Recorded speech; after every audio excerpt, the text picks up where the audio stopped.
Essa é uma ministração feita na Igreja Vivos com Cristo em Vila Velha. Para conhecer mais, acesse nosso site www.igrejavivoscomcristo.com. Apesar de nós não termos uma estrutura, e nós falamos sobre isso hoje, eu vejo a estrutura em cada um de vocês. Uma estrutura que está sendo construída, fundamentada, bem calçada, edificada sobre uma rocha. Uma estrutura que não é abalada por ventos, tempestades, rios, que vêm contra essa estrutura. Amém? Queridos, nós somos a estrutura. Nós somos o templo. Nós somos a construção de Deus. Nós somos a edificação de Deus. Nós precisamos ter essa certeza, essa convicção. Acredito que vocês têm. Acredito que vocês entendem isso, né? Como Efésios capítulo 2 diz, nós somos juntamente edificados.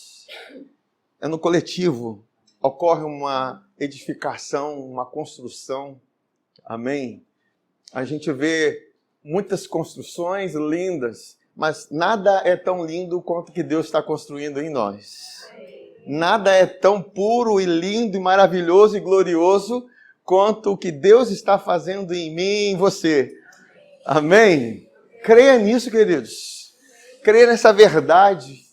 Porque Deus decidiu habitar em você e em mim. Não somos o tabernáculo como no deserto, nós somos aquele templo que Cristo edificou após morrer e ao terceiro dia ressuscitar. Ele falou que destruiria aquele templo feito por Salomão. Olha que aquele templo feito por Salomão era tremendamente glorioso. Tinha ouro, tinha todas as pedras preciosas, mas nada é tão precioso ao que Deus fez e está fazendo em nós. Amém? Você se alegra com isso? Amém. Glórias a Deus. Eu louvo a Deus porque semana passada o André trouxe uma mensagem abençoada para todos nós. Nós podemos ouvir, apesar de nós não estarmos aqui. E muitos foram edificados, acredito que todos foram edificados, que ouviram, né? E semana retrasada eu compartilhei uma palavra que é o suporte para suportar para reinar dentro de uma série que é a coroa da vida. Queridos, o assunto de Deus para conosco é sobre herança, sobre reinado, sobre governo. Amém? Só que nós precisamos entender que se você não aprende a governar aqui dentro, você não governa nada. Amém? Porque o homem que controla as suas próprias emoções, ele vale muito mais do que aquele que conquista uma cidade, que conquista tantas coisas. Amém? Porque o que Deus constrói dentro de nós, queridos, é muito, muito, muito mais valioso que qualquer coisa. E eu quero dar sequência àquilo que eu falei em cima da coroa da vida, né? Nós vamos entender um pouco mais sobre o reinado da morte. O reinado da morte. Mas eu quero antes abrir com vocês, lá em 1 Coríntios capítulo 10, versículo 8, eu estava meditando sobre esses versículos hoje, que ele fala assim: e não pratiquemos imoralidade como alguns deles o fizeram. Está falando de quem? Ele está falando do povo de Israel, que no deserto eles praticaram imoralidade, atos sexuais com outras mulheres fora de Israel. Eles estavam entregues ao pecado, sendo governados pelo pecado, pela morte. E aqui fala que, como alguns deles o fizeram, e caíram num só dia 23 mil. Queridos, o plano de Deus para nós nunca foi a morte. O único plano de Deus que foi para a morte foi para Jesus. O plano dele para ele foi morte. Para nós não. Porque ele precisou morrer. Deus planejou a morte do seu filho, não planejou a nossa morte. Amém? E aqui ele continua falando no versículo 12, diz assim: aquele que pensa, pois que pensa estar em pé, veja que não caia. Então, muitos já ouviram esse versículo. Nós não confiamos em nós mesmos. Nós confiamos em Cristo. Nós não confiamos na nossa carne. Nós não podemos gloriar naquilo que, nas nossas habilidades, nas nossas forças, nos nossos conhecimentos. Nós precisamos nós precisamos apenas confiar nele. O apóstolo Paulo é muito claro, fala assim: olha, nós que não confiamos na carne, mas nós nos gloriamos em Cristo Jesus. Aí ele continua falando que não vos sobreveio tentação que não fosse humana. Lembra que eu falei que José, antes de assumir o governo do Egito, de ir para o trono, ele foi tentado? E o que diz em Tiago? Bem-aventurado o homem que suporta a tentação ou a provação, porque depois de ter sido aprovado, ele receberá o quê? A coroa da vida.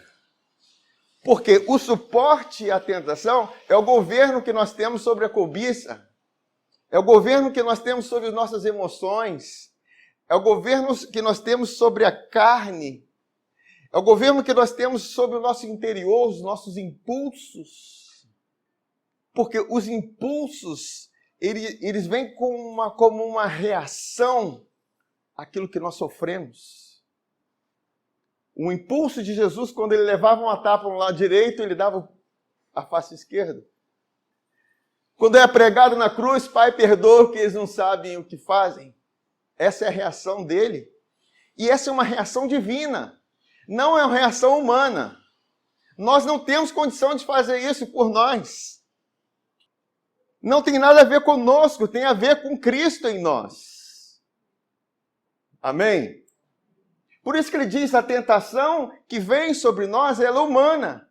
Só que nós precisamos de algo sobre-humano para vencer. Porque ele diz assim: olha, mas Deus é fiel e não permitirá que sejais tentados além das nossas forças. Pelo contrário, juntamente com a tentação vos proverá livramento. Em outras versões, escape. Mais uma vez, a palavra livramento é um substantivo. Significa um lugar de saída, um lugar preparado, um caminho de escape para você suportar. É o suporte que você recebe de Deus para você suportar. Você vê que o escape, o livramento, não diz respeito a Deus. Para de tentar Ele. Porque Ele está dizendo aqui: olha, juntamente com a tentação, vos proverá livramento de sorte que a possais suportar. Porque nós achamos que nós vamos ficar livres da tentação quando parou de me tentar. Nós vamos ficar livres porque nós encontramos o suporte. O suporte que não é humano. Que não vem de você ficar fazendo força em você mesmo. Como não proves, não toque, não faça isso, não faça aquilo. Não, isso não tem valor para refrear os impulsos carnais. Em Colossenses 3 diz: se vocês foram ressuscitados com Cristo, então pense nas coisas que são do alto, onde Cristo vive assentado. É o meu suporte. Porque quando eu descanso naquilo que Ele fez, entendo o que Ele fez, eu estou suportado pelo trono da graça. A graça me reveste força sobrenatural para aguentar as pressões, para aguentar as provas. Não é lugar de agitação, queridos. Nós vamos discorrer nesses textos e entender que por baixo das agitações existem raízes de medo. que nos promove agitações, ansiedade, temores. Amém? Romanos capítulo 5, versículo 12 a 14, nós vamos entender que,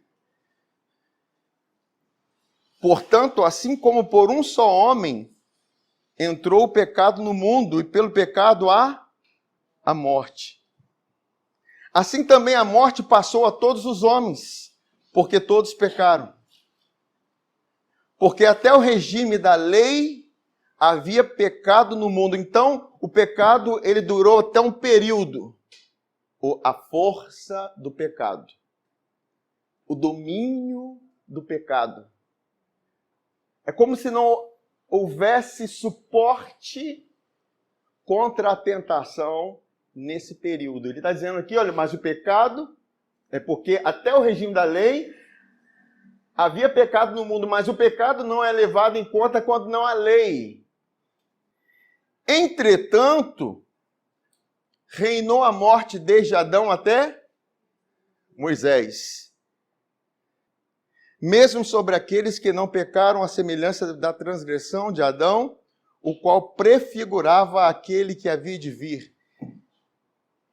Em tese, em síntese, não há recursos a não ser pela fé, aqueles que acessam poderes do mundo vindouro, como um José, como aqueles que pela fé vencem circunstâncias, como aqueles heróis da fé que tocaram na sombra de Jesus.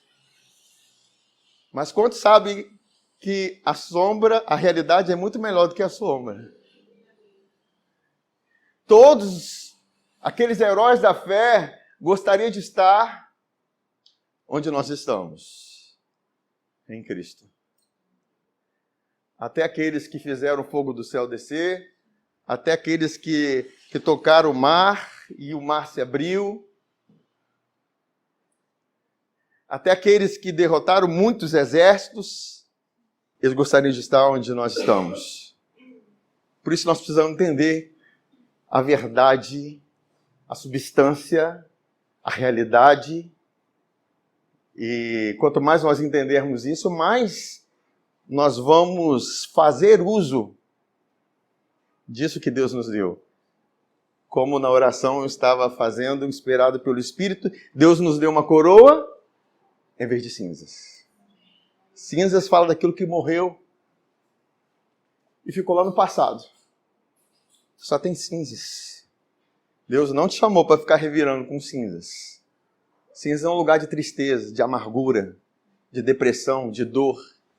Mas Deus nos deu coroa. Se você não sabe usar essa coroa, e não sabe como que acessa essa coroa, como que você vai reinar? Amém? Por isso nós precisamos entender a ação desse reinado da morte, porque a coroa da vida, ela reina sobre o quê? A morte.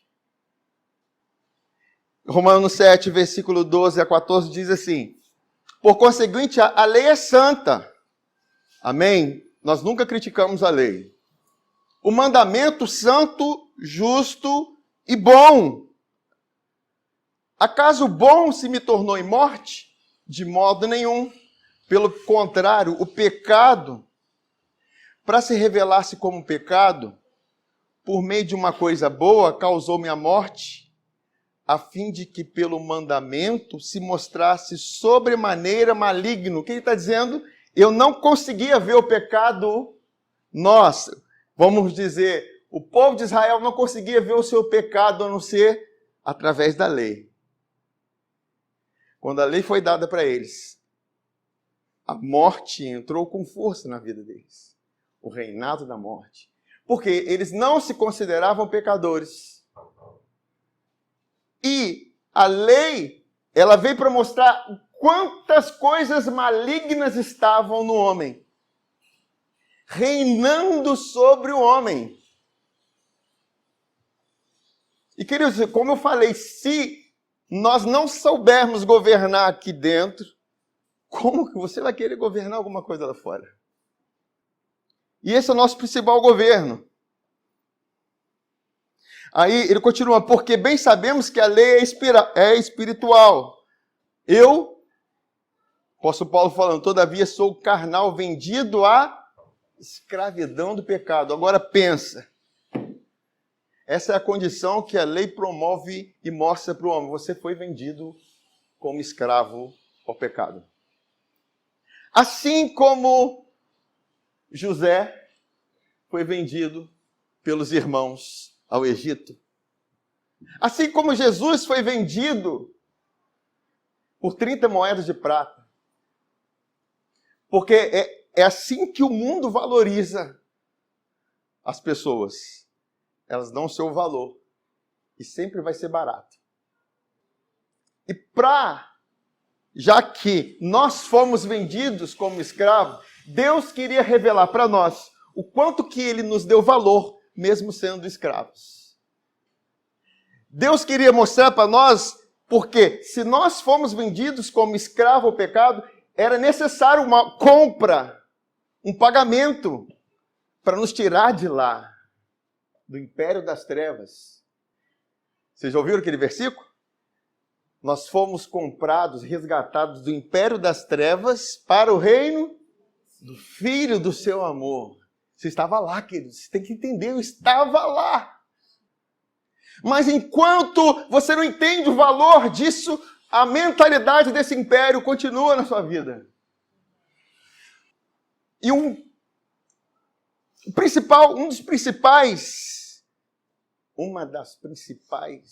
dos principais pensamentos é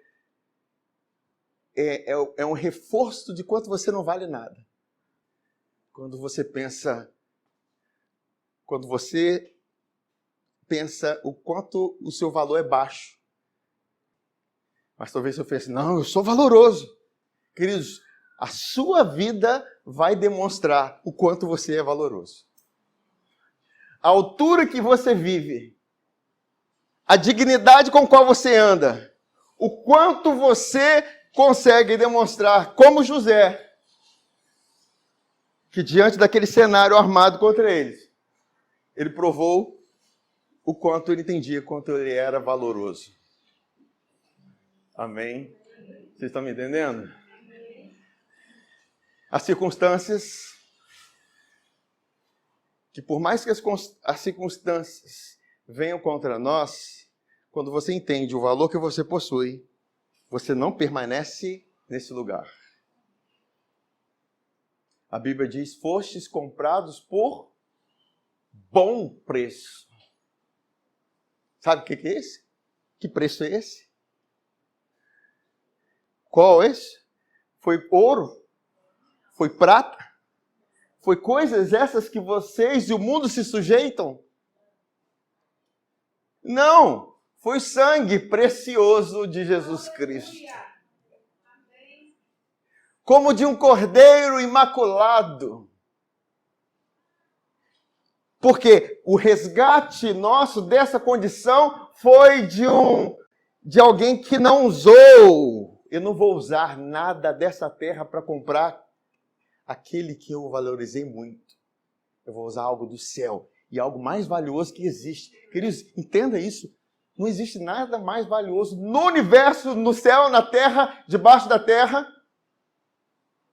do que o sangue de Jesus Cristo. A vida dele. E Deus usou a vida dele para te comprar. Para te resgatar. Amém? Aí, quando você se sente valorizado, você até anda mais empinado assim, com cabeça mais erguida. Porque a Bíblia diz que a misericórdia, pelas suas misericórdias, Ele ergue a nossa face. Porque quando você está desvalorizado, você anda cabeça baixa. Sabe quando você erra? Você sempre anda assim. Mas quando você recebe o valor que Deus te deu, a sua cabeça levanta. E você vai para o alvo. Seu alvo não é a terra, não é olhando para baixo. Amém? Glória a Deus. Entender isso é muito importante, queridos. Entender essa verdade. Em Hebreus capítulo 2, versículos 5 a 8, diz assim: pois não foi a anjos que Deus sujeitou o mundo que há de vir, sobre o qual estamos falando. Antes, alguém em certo lugar deu pleno testemunho, dizendo: que é o homem que dele te lembres, ou filho do homem que o visites? Fizeste por um pouco menor que os anjos. Gravem isso. De glória e de honra o coroaste, e o constituíste sobre as obras das suas mãos. Todas as coisas sujeitaste debaixo dos seus pés. Ora, desde que lhe sujeitou todas as coisas, nada deixou fora do seu domínio. Agora, porém, ainda não vemos todas as coisas a ele sujeitas. Quando Deus te criou, Ele te criou para que você governasse todas as coisas, tivesse domínio. E eu não estou falando sobre pessoas. Domínio sobre coisas, sobre a morte, sobre o pecado, sobre as adversidades, sobre as circunstâncias. Igual Jesus repreendendo o vento, a tempestade, o mar se aquietando, as coisas ao redor, você governando. Amém? As coisas não saindo fora do lugar, ainda que vá acontecer isso. Mas entendendo quem você é, as coisas vão se alinhar, vão se ajustar. Quando você olha para o sol, que está no centro, as estrelas que caem, não tira ele do centro, sim ou não? Não. As estrelas que caem, as estrelas cadentes, não movem o sol do lugar dela. Situações que acontecem à nossa volta, não pode tirar do centro. Amém? E aqui ele está dizendo agora, ainda não vemos todas as coisas sujeitas. Mas isso está em Hebreus capítulo 2. E o original, o projeto original de Deus, em Salmos, no capítulo 8, 4 a 6, porque lá ele foi feito um pouco menor do que os anjos. Mas olha o original de Deus. Que é o homem que dele te lembres. Hebreus citou esses versículos. E o filho do homem que o visites, fizeste-o, no entanto, por um pouco menor do que? Lá era menor do que anjos. Porque o pecado entrou. O homem se tornou menor do que os anjos. Mas aqui, o projeto original de Deus é um pouco menor do que Deus. Um pouco menor do que Deus. Ele não colocou debaixo dos anjos. Mas um pouco menor do que Deus. E ele fala aqui, e de glória e de honra o coroaste. O que honra fala? Honra fala de valor. Porque o homem foi vendido como escravo ao pecado, ele perdeu o valor, ele perdeu a honra, perdeu a glória, perdeu a coroa. Amém? A sua coroa está proporcionalmente ligado ao valor que você crê que você possui em Cristo. Se você entende o valor que você possui, o quão valioso você é, a sua coroa é restabelecida. Amém? Queridos, tudo está ligado, tudo está conectado. Porque se você só se assenta no trono da graça, porque você entende a misericórdia de Deus. Se entende aquilo que Jesus fez por você. Se entende aquele que está lá te esperando. Vem, se chega perto de mim. Vem ter comunhão comigo. Vem comunhão com a presença. Vem comunhão. Aí você descansa. Porque você entende que aquele lugar foi preparado para você. Esse lugar foi preparado para nós. Você vai ver que a gente pegar num extremo, uma pessoa que está na margem, um mendigo, você vai ver que o senso de valor dele é baixíssimo, ou quase nenhum. Uma prostituta, o valor dela é baixíssimo. Ela se vende por qualquer coisa. Por isso que fostes comprados por bom preço. Glorificai, pois, a Deus no vosso corpo, alma, espírito, alma e corpo. Você não é escravo do pecado e nem do medo. Aleluia! Glória a Deus! Aleluia! Hebreus 2, 9 a 10 diz assim: vemos, todavia, aquele por um pouco, tendo sido feito menor que os anjos. Agora não está falando de nós. Nós éramos um pouco menor do que Deus no original, mas o pecado veio e nos colocou abaixo. Nós perdemos, o homem perdeu a coroa de honra e de glória, perdeu o seu senso de valor, perdeu a glória de Deus na vida dele, aquilo que revestia ele. E conversávamos até no nosso grupo, e os grupos de unidade são uma bênção, amém? Mais uma vez, que a necessidade do homem de ser elogiado é muito grande. A necessidade de ser reconhecido é muito grande. Porque ele perdeu a coroa de honra e de glória.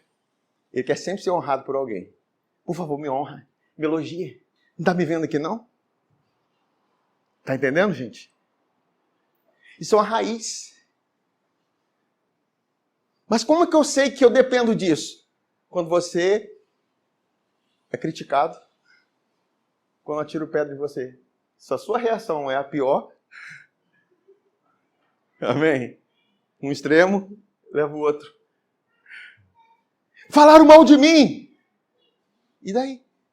Isso vai mudar quem você é? Entende, gente? Vocês estão me compreendendo? Aleluia. Eu fiquei magoado. Eu fiquei chateado. Porque olha o que o fulano fez. Ele me abandonou.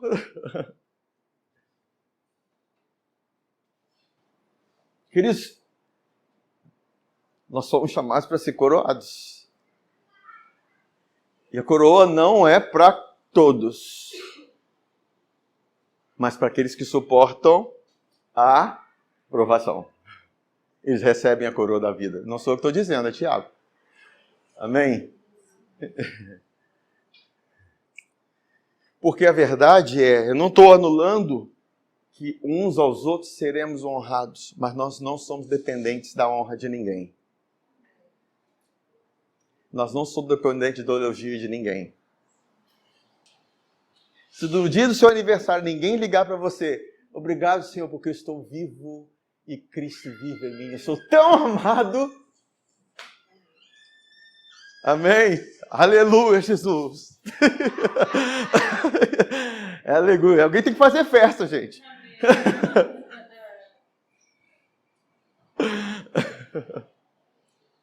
Vocês estão me entendendo? Poxa vida! Não me convidaram. E daí? Você foi escolhido? Perdoado? Justificado? Isso não quer dizer que você foi esquecido. Você foi lembrado. Ele se lembrou de você. Quem é o homem para que dele te lembres? Ele se lembrou de mim, de você individualmente. Quer dizer, Deus lembrou de você, não é o homem. O quanto nós somos dependentes da glória do homem é o quanto nós deixamos de buscar a glória de Deus. Às vezes, o desejo de nós termos as coisas, o desejo de termos riquezas e termos coisas é para nós sermos reconhecidos.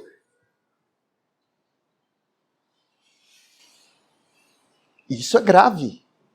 Precisamos analisar nosso interior. Porque as coisas virão. nós não vamos até as coisas. Porque quem não gosta de ser reconhecido? Diga, não é comigo não. Todos nós gostamos disso, queridos. Mas nós precisamos aprender a governar sobre as nossas emoções.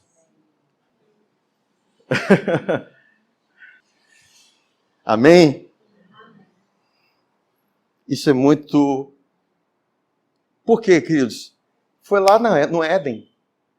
Você entende o que aconteceu no Éden? Tinha coroa de honra e de glória. Tinha valor agregado a Adão.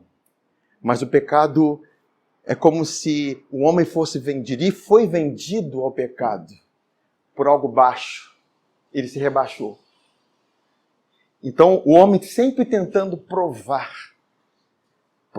o seu valor, provar o seu valor, provar o seu valor, provar, eu guardo isso. E o mundo é assim, mas nós não somos do mundo. O nosso valor não está na nossa conta bancária, nos nossos investimentos, nos nossos bens, nada que nós possuímos a não ser no tesouro que foi colocado dentro de vasos de barro. Vasos de barro são baratinhos, mas foi lá que Deus depositou seu maior valor. Cristo. Cristo em nós. Por isso nós precisamos ter os olhos abertos para entender. Cristo está em mim. Cara, como que eu sou valioso? Aí ofertar, dar, oferecer, é tudo muito mais fácil. Porque você não depende disso para ser valioso. Quando você entende que você é valioso, as coisas de valor te acompanharão. Por isso que eu sei que eu sou valioso. Porque eu tenho vocês. Amém? Tenho a minha amada esposa. Amém? Aqui estão as pessoas mais caras do universo. Amém? E nós precisamos entender isso, queridos. Essa verdade para nós. Bom, enfim. Aí está falando que, já que nós fomos vendidos, eu vou efetuar uma compra. Eu vou comprar. Eu vejo o coração de Deus, eu vou comprá-los. Amém. Lá no Egito, o povo árabe lá tem costume de oferecer camelos por mulheres. Tem mulher que dão 2 camelos, dão 3. Se a mulher for mais cheinha, ela dá mais camelo. Entende? Lá é assim. Então aquela mulher, imagina aquela mulher que recebe uns 40 camelos. Ela, sou valiosa, né? Queridos, não estão falando de camelo, não estão falando daquilo que Deus usou para comprar. Nós precisamos entender isso. O que Deus usou para te comprar da escravidão do pecado. José tinha tudo para não ser nada. Porque vendido pela sua própria família. Tipo assim, imagina, Davi tinha tudo para não ser nada, rejeitado. Tem outro filho? Lembrei, tem outro filho, está lá limpando o cocô das ovelhas. Mas foi quem Deus escolheu. Porque a Bíblia diz que escolheu as coisas que não são para confundir as que são. Escolheu as fracas para confundir as fortes. Quem são os fortes? Que acham que tem o seu valor naquilo que possui, as suas habilidades, nos likes, nas curtidas, nas visualizações. Isso tudo é muito bom. Amém? Mas não pode mover o nosso coração. Isso cura rejeições no nosso coração, queridos. Isso cura situações de rejeição que nós passamos na vida, que tem tanta gente enferma por causa de rejeição, aí estão atrelados em ciúmes, invejas. De onde vêm essas coisas? Por isso que a Bíblia diz em Tiago, de onde vêm as guerras e as contendas que há entre vocês? Vocês estão cobiçando e nada tendes. Porque essas guerras não vêm do interior por causa da cobiça. E a cobiça é, por favor, eu quero para ser valorizado. Eu quero para ser amado. Eu quero para isso. Não, queridos. Aí diz, cobiçar e nada tens. Vocês não entendem que o Espírito tem ciúme de vocês? Ele está dizendo o seguinte, o Espírito Santo, ele quer que você entenda o quanto você é amado e escolhido por Deus. Aleluia. Aí fala que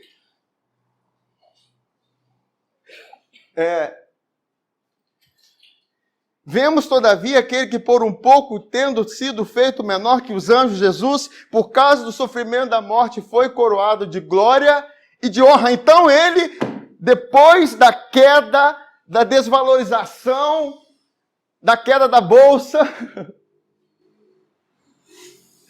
ele vem e foi coroado de honra e de glória, depois do extremo de vergonha e desprezo que ele passou na cruz.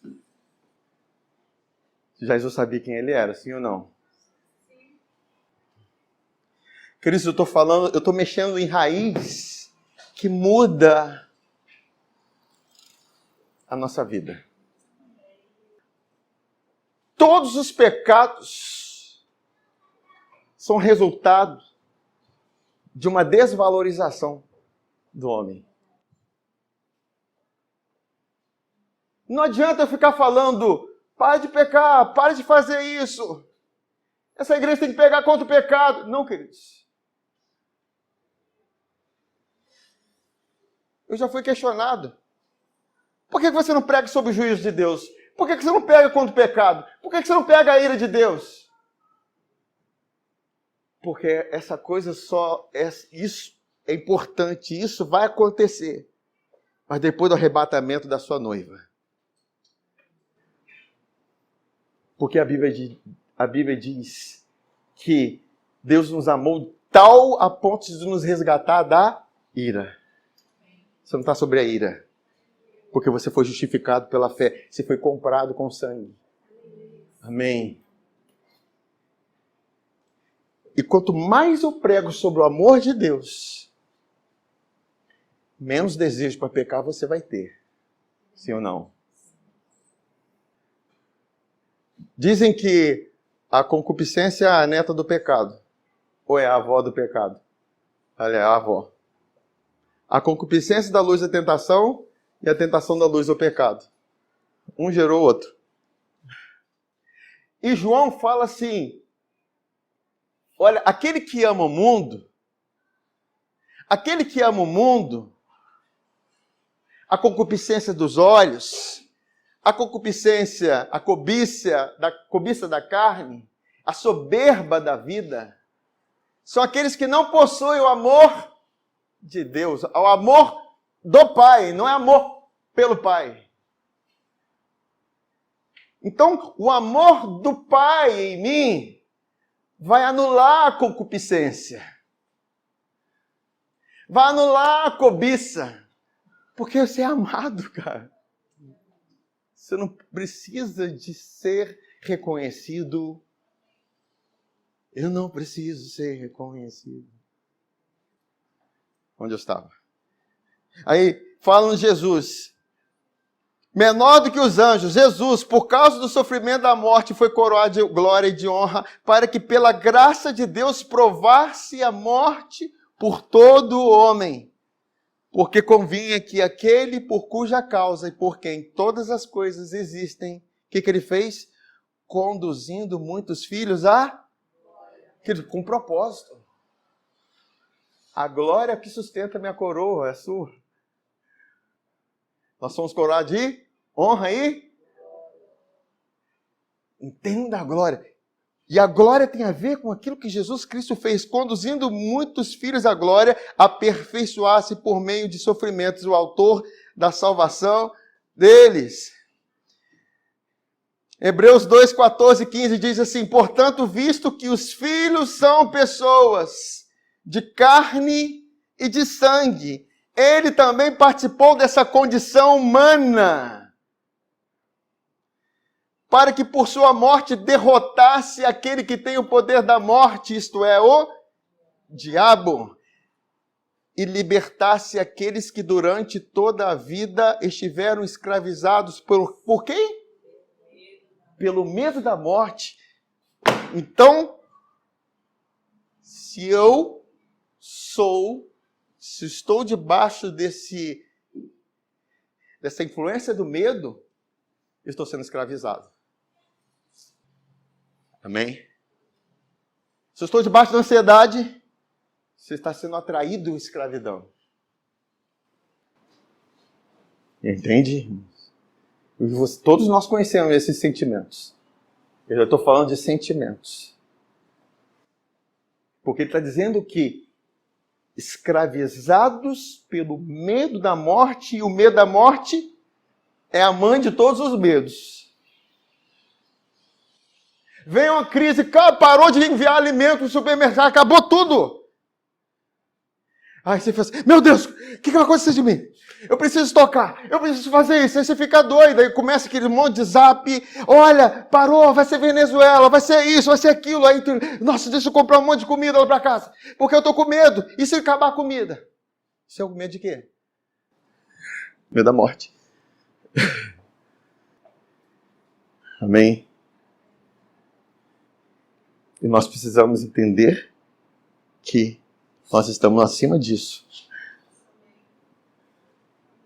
Acima da crise, acima das coisas, da economia, das circunstâncias. Agora entenda, queridos, que aí está falando que o diabo é quem é o chefão do império da morte e usa o medo para escravizar. Triste é, como diz, se não me engano, em Eclesiastes, escravos andando a cavalo, Jeremias, e príncipes andando a pé. Entende? É um contexto. Você sendo filho de rei e vivendo como escravo. Por quê? O medo está ali, governando. A ansiedade está ali, imperando. Queridos, por isso que o homem que é paciente, longânimo e controla as suas emoções, governa o seu interior, ele vale mais do que o homem que conquista. Amém? Aleluia! O diabo, sabendo que o medo que escraviza,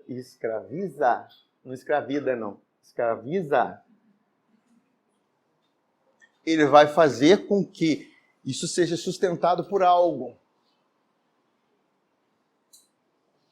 E você acredita que muitos ensinam e expõem a lei vai revelar o pecado, quando que deveria ser revelado é o Evangelho. Porque o Evangelho revela a justiça de Cristo, revela quem eu sou. Amém? E se eu exponho a pessoa à lei e declaro a condenação dela, o medo vai imperar. E é tudo que o diabo quer. Por isso que o apóstolo Paulo fala assim, Deus não nos deu o espírito de medo, mas de amor, poder e moderação. Você vê que a moderação, ela está do lado daquele longânimo,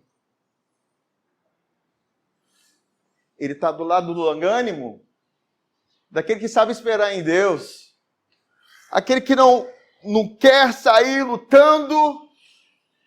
Eu vou brigar por todos os meus direitos. Imagina Jesus fazendo isso na cruz. Eu já vou arrancar esses pregos, já vai voar no seu pescoço. Eu vou chutar isso aqui, vai voar no pescoço do fulano que falou mal de mim. Mas, queridos, ele sabia se entregar àquele que julga retamente.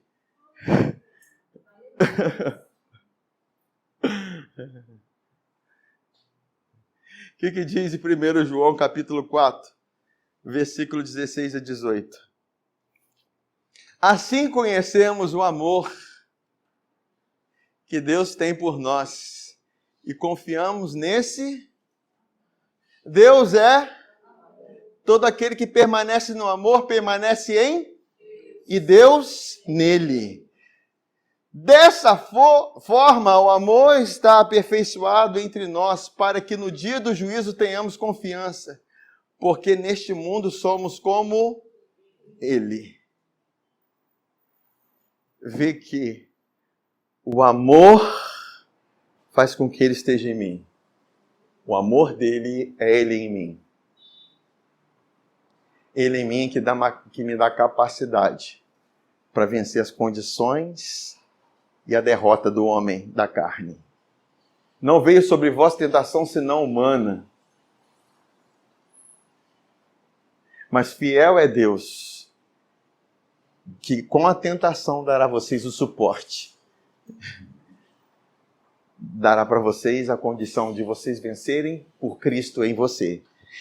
Aí ele fala aqui. No amor não há medo. Eu posso trocar em Deus, não há medo? Porque Deus não é amor? Isso não é matemática? A Bíblia é cheia de matemática. No amor não há medo. Ao contrário, o perfeito amor faz o quê? Expulsa o medo. Aleluia. Ele expulsa o medo. Por quê? Não dá para o medo conviver junto com o amor. Eles não convivem juntos. Eles são adversários. Deus não é promotor do medo. Deus não é promotor de medo ninguém. Igual quando alguns pais, na sua ignorância, falavam: Deus vai te castigar, hein? Não é assim? Para colocar medo na criança. Para que, através do medo, ela obedeça. Mas não é assim. Amém? Quando você deveria reforçar a identidade, né? Você é amado pelo Pai. Você é a justiça de Deus. Você é um príncipe ou uma princesa do Senhor.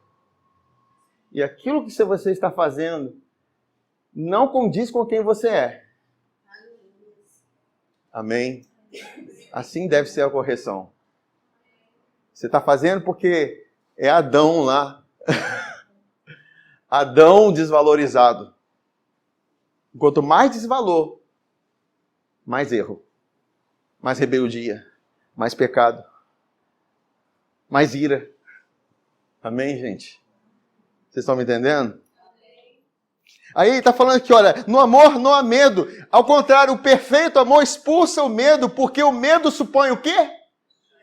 Prega sobre o castigo. Eu não. Vou pregar sobre o amor. Vou pregar sobre o amor de Deus. Porque eu quero. Se eu pregar sobre o amor, o povo vai cair no pecado. Não vai, queridos. Se entender na verdade. Quem entende que é amado, ele não tem necessidade do pecado. Amém? Não tem. A graça, na verdade, não existe graça que te dá liberdade para pecar. A graça é um reforço para eu não pecar. Amém? A Bíblia diz assim, olha, o pecado não terá domínio e governo sobre vós, porque vocês não estão debaixo da lei, mas da graça. Amém? Fala assim, eu estou debaixo da graça. Aleluia! Glória a Deus. Ele está dizendo que o medo supõe castigo. Aquele que tem medo não está aperfeiçoado no amor. Então me explica mais detalhado o que é esse amor. Versículo 9 de 1 João capítulo 4 diz assim: nisto se manifestou o amor de Deus em nós. Em haver Deus enviado o seu Filho unigênito ao mundo para vivermos por meio dele.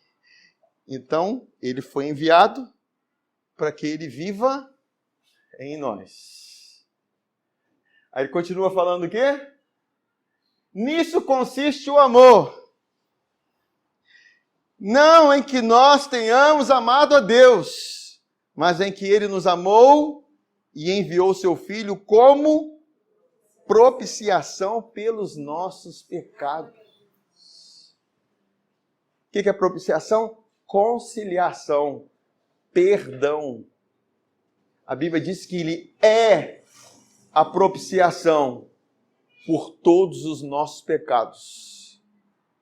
E não somente dos nossos, mas do mundo inteiro.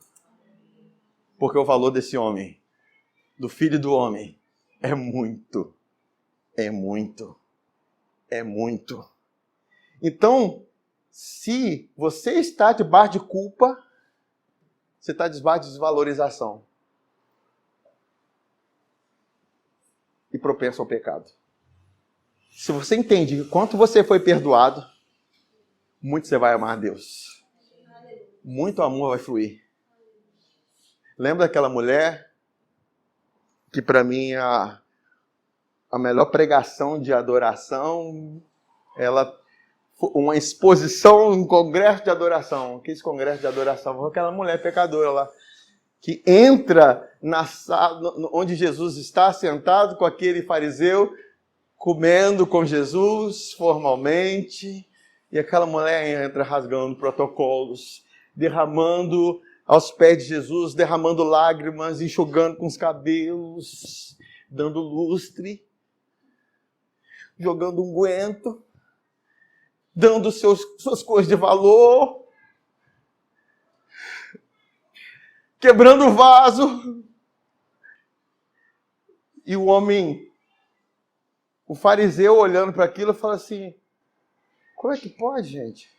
Será que esse Jesus não é um profeta, não? Para ver que essa mulher é uma pecadora? Mas só que ele é mais que um profeta. Ele é o Salvador. Ele se tornou o autor da salvação. Aí, Jesus fala: um homem tinha 2 devedores. Um credor tinha 2 devedores. Um devia 10 mil reais e outro devia 1 milhão. Ambos não tinham como pagar. Ambos foram perdoados. Deixa eu tentar traduzir de acordo com a mensagem. Qual que se sentiu mais valorizado nessa história?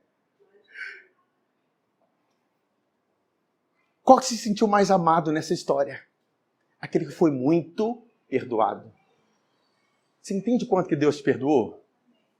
Ah, Deus me perdoou só até o próximo pecado. Pouco perdão. Pouco perdão, pouco amor.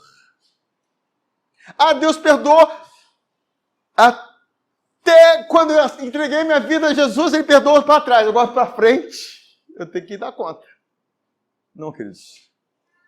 A Bíblia diz que Ele se tornou a propiciação por todos os nossos pecados. Todos, inclui todos. O que é todos? Para trás é todos? Para frente é todos? Hoje é todos? Amém. Eu estou perdoado, e você? Amém, gente? E isso foi que ele expressou para a mulher, para aquele homem. Olha, quem muito foi perdoado, muito ama. Amém. Glória a Deus. Eu estou terminando já essa mensagem. Aleluia. E Hebreus 2,17 diz assim: por isso mesmo convinha que em todas as coisas se tornasse semelhante aos irmãos, para ser misericordioso e fiel sumo sacerdote nas coisas referentes a Deus e para fazer propiciação pelos pecados do povo, pois naquilo que ele mesmo sofreu, tendo sido tentado, é poderoso para socorrer os que são tentados. Eu estou sendo provado, estou sendo tentado. A socorro. A própria vida dele é o meu socorro. A própria vida dele em mim, é o amor dele em mim, é o meu socorro. Amém? Amém. Glória a Deus. E, para concluir, para nós chamarmos a existência essas coisas, por isso, santos irmãos, Hebreus 3:1, que participais desse chamado, da vida de Cristo, do socorro, dessa vocação celestial, considerai atentamente o apóstolo e sumo sacerdote da nossa confissão. Na hora que você está sendo tentado, na hora que está sendo provado, libere as palavras de quem você é. É aí que você tem que dizer: não vivo mais eu, Cristo vive em mim. Porque esse é o meu escape. Esse é o meu socorro. Não mais eu. É Cristo em mim. É por meio dele. Veio o diagnóstico médico contrário para a sua vida. Cristo está em mim. Como ele é, sou eu. Amém. Confesse. Declare a palavra. Declare isso. Porque essa é a verdade. E cada dia eu sou amado por Deus. Ele me amou com amor eterno. Amém? Glórias a Deus. Vamos colocar de pé.